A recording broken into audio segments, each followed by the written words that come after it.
Donc Maxime Méjean, je suis installé depuis 2002 en GAEC avec 3 associés sur une exploitation polyculture élevage mais plutôt orientée lavande-lavandin. L'exploitation est près de 40 hectares de terres labourables, 300 hectares de parcours. On est donc producteur, distillateur et puis on va vendre nos produits en vente directe. Donc l'exploitation a commencé à se développer dans les années 1930 par le grand-père de mon associé, Alain Panel, où il a commencé à cultiver la lavande. Son père, dans les années 60, a continué le développement de l'exploitation et a surtout développé toute la partie distillation de lavande et aussi distillation d'alcool. Et ensuite, Alain s'est installé dans les années 80-90 avec son père. Donc ils ont créé un GAEC avec sa femme aussi. Et donc moi, j'ai remplacé André dans le GAEC en 2002. Et on a continué à développer la culture de la lavande.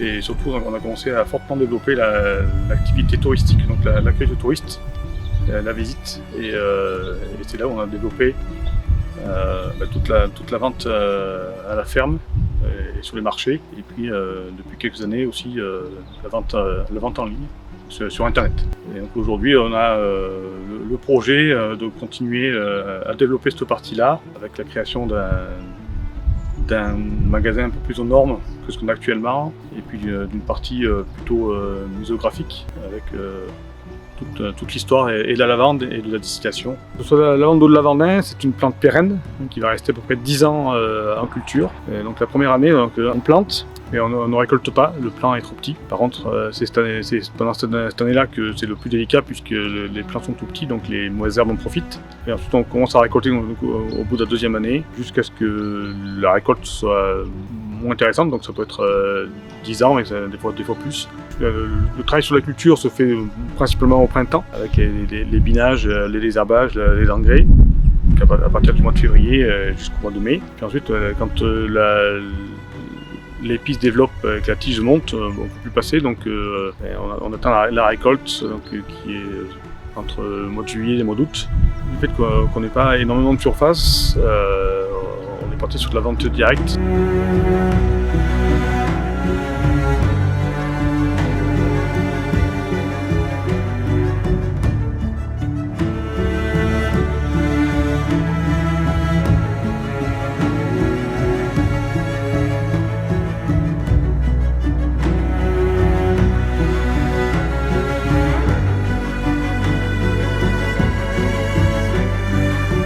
On essaie chaque année un peu d'innover, de trouver d'autres produits et d'avancer pour offrir une gamme assez complète à tous nos clients, tous les touristes qu'on accueille l'été. On va accueillir entre 6 et 7 000 personnes l'été en visite.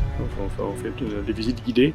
On a aussi de l'élevage, puisque on sait qu'en montagne, c'est compliqué de faire sans élevage. Donc on a un petit troupeau de brebis qu'on mène en double transhumance, puisque l'hiver on les a pas, elles sont avec un collègue dans le sud. Et donc on a aussi, depuis quelques années, eu la demande de pension. On accueille des ânes qui travaillent l'été en randonnée. Et on les a l'hiver en pension, donc on a une grosse cinquantaine d'ânes en pension l'hiver.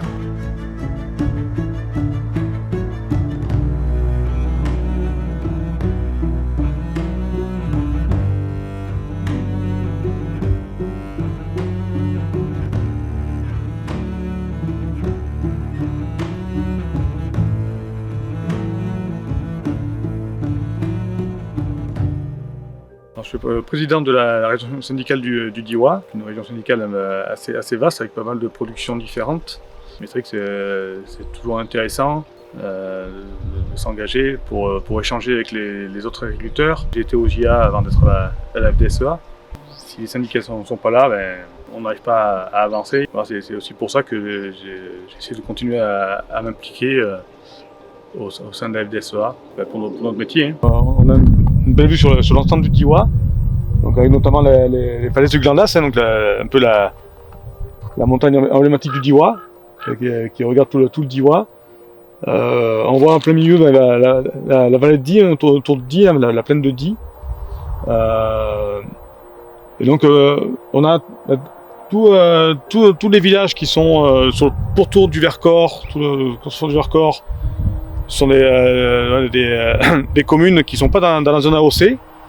Par contre, dès qu'on est sur le cœur du Diois, on est dans la zone AOC Clairette de Die, donc c'est une culture emblématique du Diois, la vigne avec la Clairette de Die. Mais dès qu'on est sur tout le fond du Diois, tout le pourtour, on ne sera pas dans la zone AOC. Et donc c'est sur ces zones-là qu'on va retrouver à la fois la culture de la lavande, mais aussi l'élevage au vin qui représente une grosse partie de l'élevage au vin de la Drôme, qui se situe dans le Diois, avec aussi pas mal d'élevage caprin. On a quelques poulaillers aussi qui sont montés dernièrement, notamment en poule pondeuse. Le plus gros quand même aujourd'hui, le Diois est quand même porté par la vigne et par la Clairette sur la zone, tout ce qui est cœur du Diois.